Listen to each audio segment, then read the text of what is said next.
You know, a lot of things in this country used to be sacred. Women used to be sacred and looked upon with great respect and honor. Clearly something went wrong with that. You're joking, right? I mean, you cannot be serious.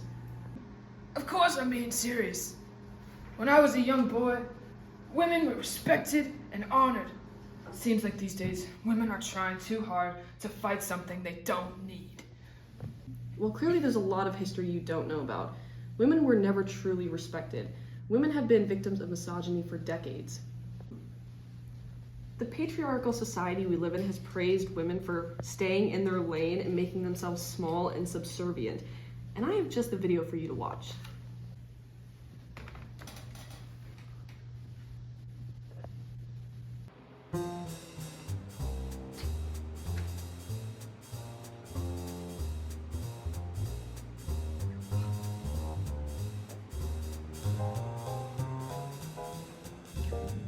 Yeah, I quit that job. It just got to me too much. Honestly, it was all for the money, but I can't put up with that anymore. No, it's okay. I've got an interview tomorrow. It's a perfect fit. They're bound to say yes. I've heard they're desperate. Well, everything seems to be in order. You're a perfect fit for the position. Oh, good. I thought so too. This company seems like it could be a really good fit for me. Hold on. I see you've worked at the Playboy Club. Is that correct? Yes, that's correct. It was a great learning experience, but ultimately it just didn't end up working out for me. Why do you ask? No reason though. Just shocked me a little bit, but you know, we'll give you a call when we know for sure. Okay, that's perfect. Thank you. I'll be expecting it.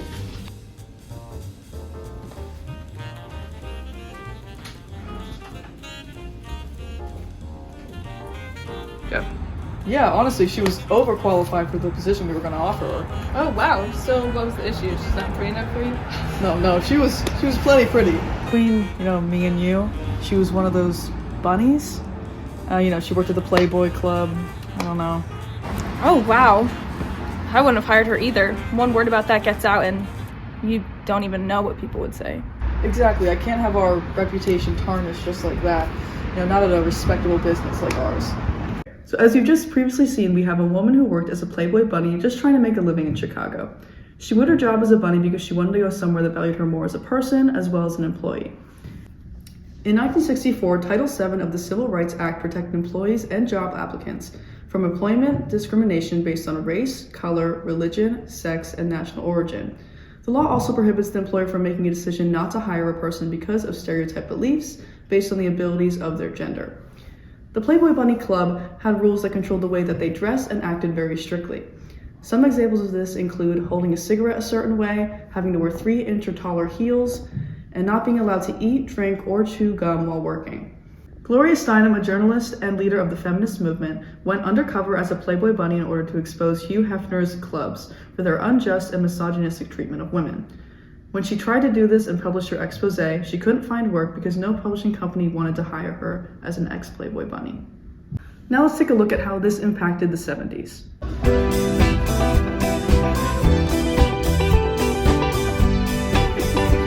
So do you want to go back to my place? No, I'm a little tired. I can't stay. No. I think I'll just head back to mine. Well, it'll be fun. Come on. No, I can't today. Sorry. I bought this dinner for us, and you don't want to go back? Well, I guess. Perfect. That's what I thought.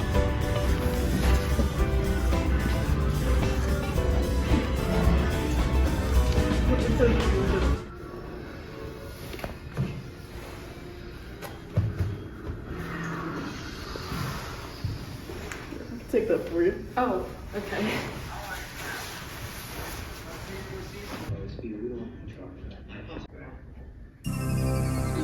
What are you doing? What? I thought you wanted to. No, I don't think I'm in the mood right now. Come on, you're already here. We might as well have a little bit of fun. No, I really don't want to. Well, you agreed to letting me take you out, so now what do I get out of this? I have to go home. I'll see you later. Man, what? That is so typical of you females. Always up for a free meal, but not willing to give the guy a little action.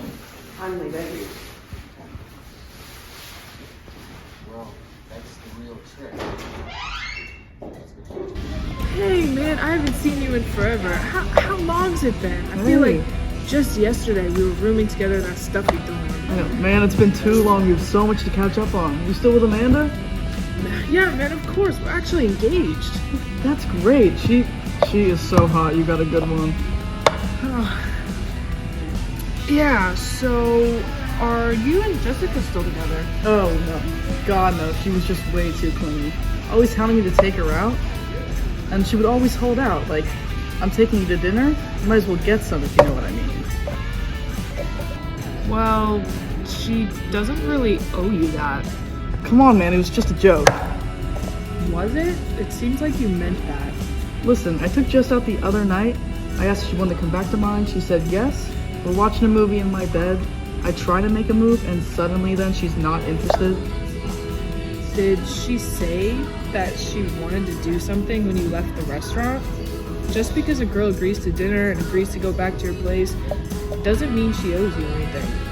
I mean, if I'm going through all the effort to take a girl out, you might as well get some action.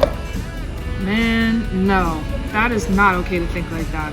I'm sorry, but you should not be treating women like that.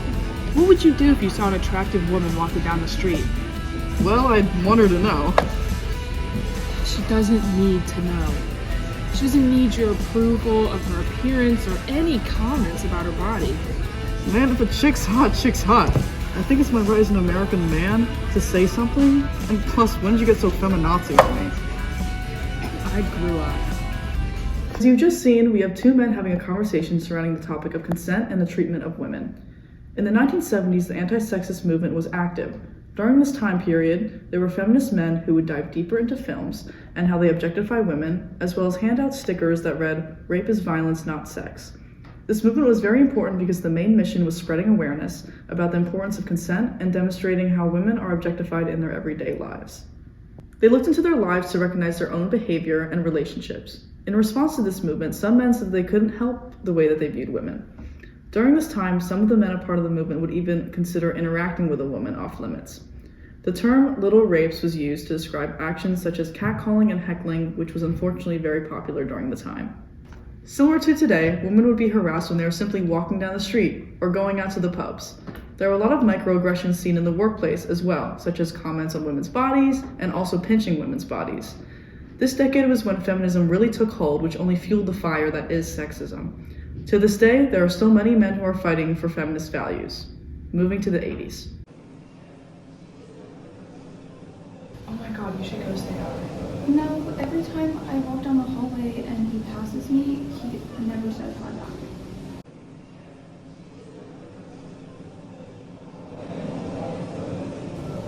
That's so weird. Don't you guys have math together too? Yeah, but he usually just pulls her on the back.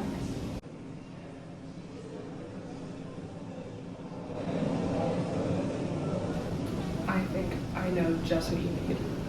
What? A makeover. Really? Yeah, I feel like, I don't know, I think you'd catch his eye if you put on something cute, you felt good about yourself, you should do that. I don't know if that would work. Come on, we're going to my place. We're doing it.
Okay. Story to tell you. Why? What happened? So I was in this hallway the other day, and I was listening to my music, as I do, and these two girls, I think they were talking about me. I'm not quite sure, but there was the one specific that I think might be into me, but wasn't really my type. Oh, what'd she look like? She just had like glasses, low ponytail, nothing to write home about. Sounds like it. Yeah, I don't know, kind of weird. Yeah. Oh my god, there he is. Now's your chance. You have to go talk to him. I don't know. You can do it. Go.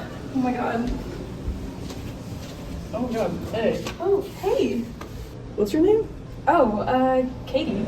Oh, I think I've seen you around before. Yeah, we have the same map. You look really pretty today, Kitty. Oh my gosh. Thank you. Do you do anything later? Not at all. We should hang out sometime, maybe go to my place or go to a diner, something. Yeah, that sounds good. See you around, Katie. See you around.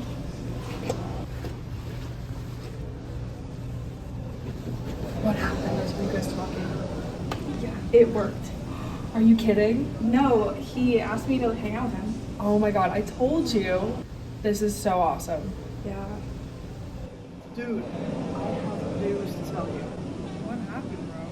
So, I'm walking, I see the most smoking girl. You wouldn't believe it.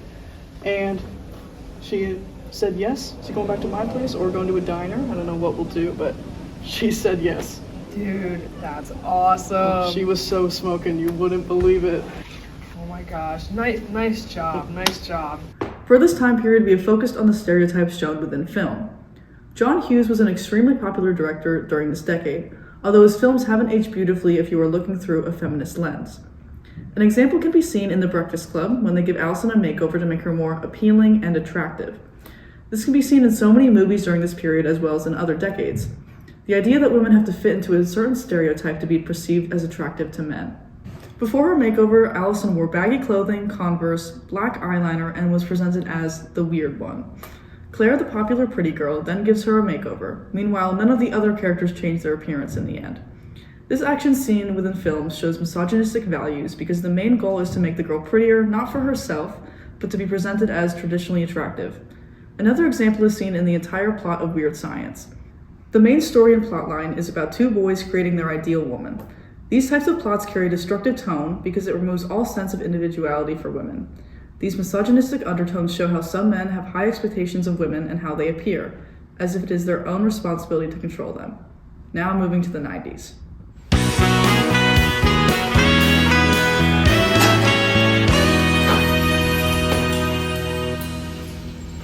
Hi, honey. Welcome home. You still working on dinner? Yeah, I just started actually. Well, I had a rough day at work and I expected a meal in front of me. What have you been doing all day? Well, you know I had to take the kids to school, and Jimmy got detention, and then I had to come back and clean. I did the laundry. That's it?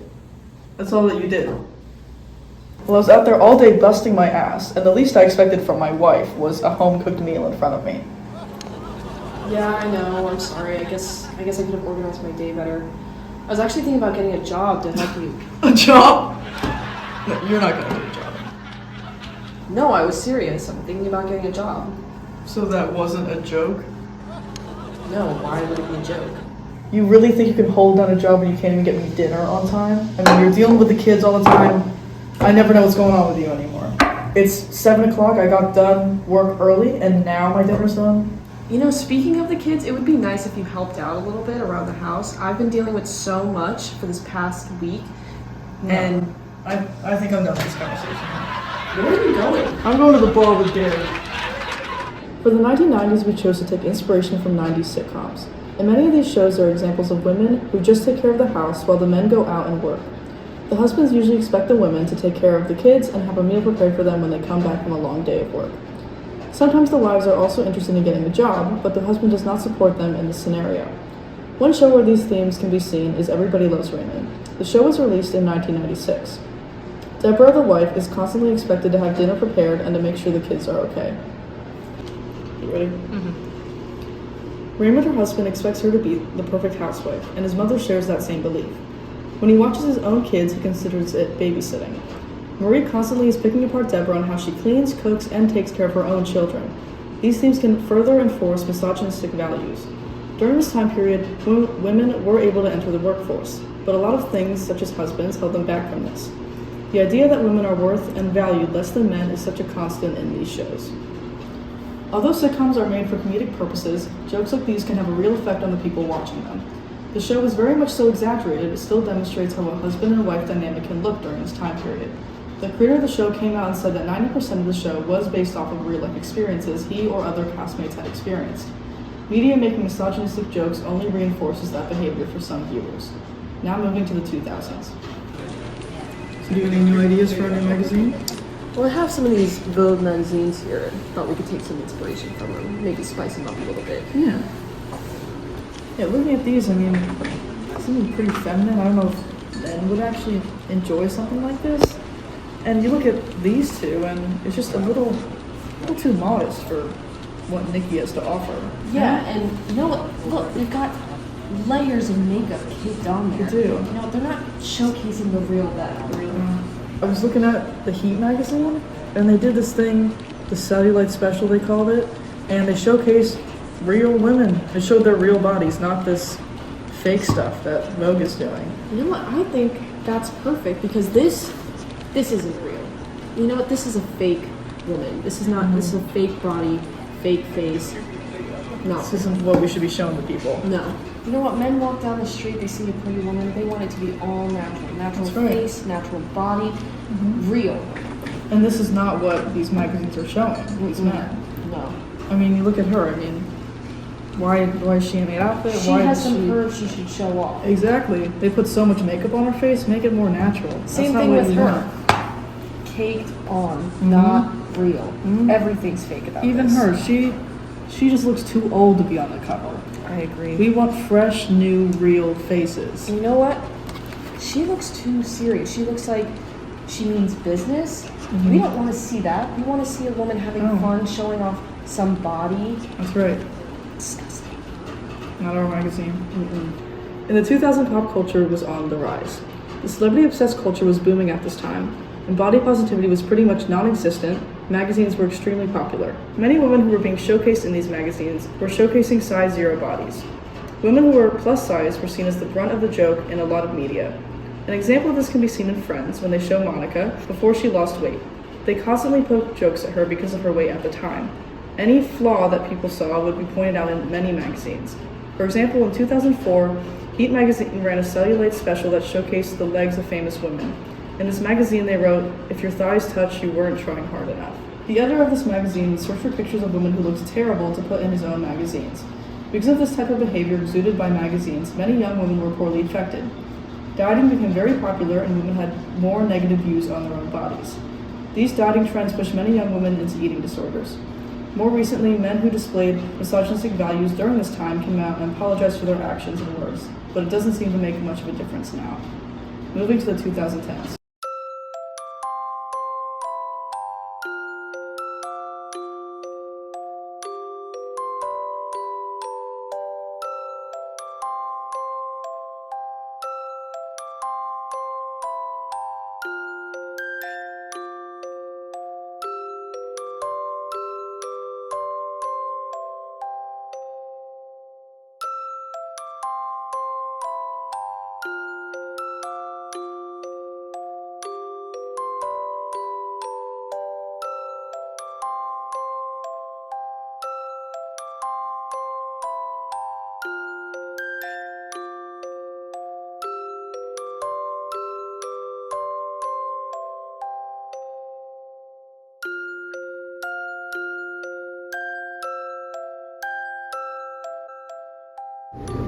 You knocked my toys off. They were stupid anyways. Your girly baby toys. Alright, let's arm wrestle!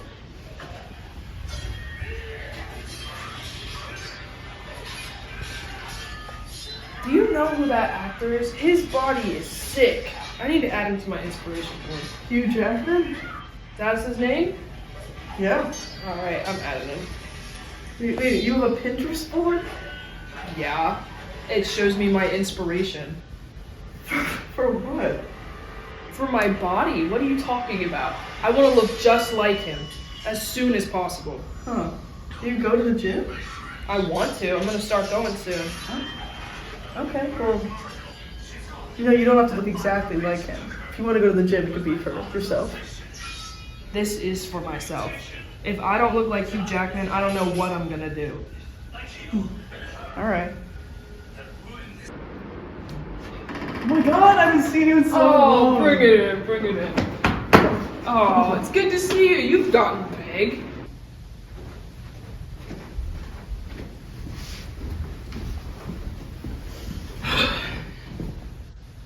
Yo, I didn't know you go to the gym now? Yeah, all day, every day. Oh, shows. Yeah, I'm just trying to look like HJ. Right. Remember when we watched that? Yeah. Yeah, did you want to get lunch? We haven't seen each other in so long since you went to college. No, I can't. You can? No, I have to go to the gym. You just got back. I know, but it's back day. You went to the gym earlier. That was arm day. You know you can focus on yourself a little bit, like outside of the gym. What do you think the gym is? Seems like you're always there. I mean, you just came home. We're family. Yeah, but I'm not gonna make the PR I want to make if I just keep spending time with family. I have to dedicate myself to the gym. The gym, it's not always gonna be there. Family's always gonna be there. Right. Well, what about there's a party later? You can go with me and my friends. Oh, at Daniel's house? Yeah. I'm gonna be there, but I'm not showing up with you. Why not?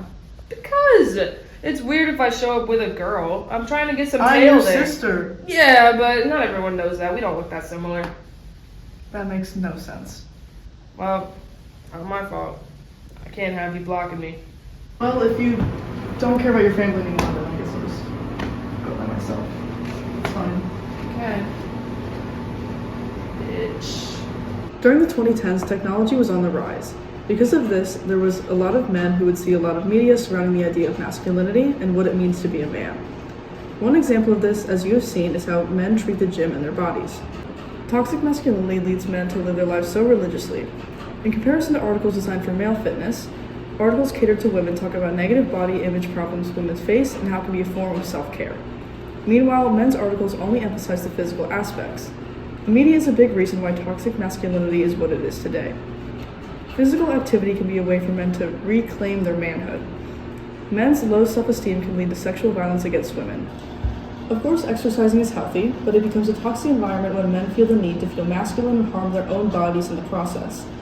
Public figures like Andrew Tate only drive these toxic ideas farther into men's brains. He became popular in 2016 and kept growing as an influencer. He is very influential to young men, and luckily many people do realize his claims are toxic during the present day. But many men have learned from him, which has led to the increase of toxic masculinity. Overall, the gym should not have a masculine tone. It should be a place where all people can feel comfortable. Young men should not be taught that strength, power, and control are their greatest characteristics. Well, I've never treated a woman that way. And I don't think I've ever seen or heard a woman be treated that way, so it must not be true. Well, I tried.